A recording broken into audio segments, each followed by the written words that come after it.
আসসালামু আলাইকুম, welcome to my another video. কেমন আছেন সবাই? নিশ্চয়ই অনেক ভালো আছেন। আমি অনেক ভালো আছি। শুরুতেই ক্যাপশন এবং ভিডিও দেখে আপনারা বুঝতে পেরে গেছেন যে আজ আমি কি রান্না করতে যাচ্ছি। এই রান্নার ভিডিওটা আমার অনেক দিন আগের। আজ আমি রান্না করছি বিফ বিরিয়ানি। বিফ বিরিয়ানি রান্না করার জন্য আমি যে মাংসটা ম্যারিনেট করেছি সেটার ভিডিও কিন্তু অলরেডি আমি আপলোড করে দিয়েছি। আপনারা অবশ্যই দেখতে পেয়েছেন কিভাবে মাংসটা ম্যারিনেট করতে হয় আর আমি কি মশলা ব্যবহার করেছি। বিরিয়ানি রান্নার জন্য যে আমি মাংসটা ম্যারিনেট করেছি সেটা 1 ঘন্টা আমি ম্যারিনেট করে রেখে দিয়েছি। মাংস ম্যারিনেট করে যত সময় রাখা যায় মাংস তত বেশি সফট এবং খেতে অনেক বেশি মজা হয়। সবাই কিন্তু বিরিয়ানিও অনেক পছন্দ করে, সেটা হচ্ছে বিফ বিরিয়ানি হোক বা মাটন বিরিয়ানি হোক বা চিকেন বিরিয়ানি হোক, সবাই কিন্তু বিরিয়ানি লাভার। আপনারা সবাই দেখতে পেয়েছেন কিভাবে মাংসটা আমি ম্যারিনেট করলাম এবং কি মশলা ব্যবহার করলাম। এখন আমি একটা ফ্রাই প্যানে তেল দিয়ে দিলাম, ঘি দিয়ে দিলাম, এরপর ম্যারিনেট করা মাংসটা কিন্তু আমি এর মধ্যে দিয়ে দিলাম। চুলার আঁচটা একদম কমিয়ে মাংসটা রান্না করতে হবে। বিরিয়ানির মাংসটা যত বেশি সফট হয় বিরিয়ানি কিন্তু খেতে অনেক বেশি মজা হয়। আপনারা দেখতে পাচ্ছেন মাংসটা কিন্তু অলরেডি রান্না হয়ে গেছে। এখন আমি চিনি দিয়ে দিলাম, নামানোর একটু আগেই চিনিটা দিয়ে দিয়েছি।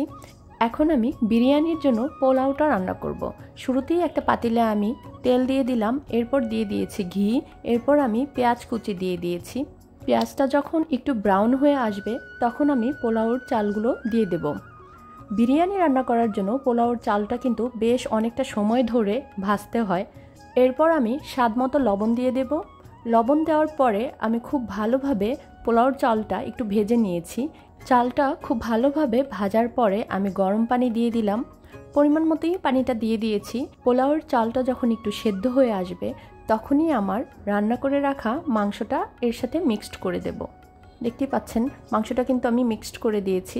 আমি পানির পরিমাণটাও একটু কম দিয়েছি যেহেতু মাংসের মধ্যে একটু ঝোল ছিল। পোলাওটা যখন একটু হয়ে আসবে তখন আমি এর মধ্যে গুঁড়ো দুধ আর একটু জর্দার রং একসাথে মিক্সড করে রেখেছিলাম সেটা দিয়ে দিলাম। এতে করে কালারটাও অনেক সুন্দর আসবে এবং খেতেও অনেক মজা হবে। এরপর কয়েকটা কাঁচামরিচ ফালি দিয়ে দিলাম, এরপর কিছু পেঁয়াজ বেরেস্তাও আমি উপর দিয়ে দিয়েছি। সবার শেষে আমি কেওড়া জলটা দিয়ে দিলাম। এরপর আমি বিরিয়ানিটা 30 মিনিটের মতন দমে রাখবো। এভাবে প্রত্যেকটা স্টেপ ফলো করে যদি আপনারা বিফ বিরিয়ানিটা রান্না করেন সত্যি খেতে অনেক বেশি মজা হবে। আজকে রান্নার ভিডিওটা যদি আপনাদের ভালো লেগে থাকে তাহলে অবশ্যই আমাকে কমেন্ট করে জানাবেন কেমন হয়েছে আমার বিফ বিরিয়ানির রান্নাটা।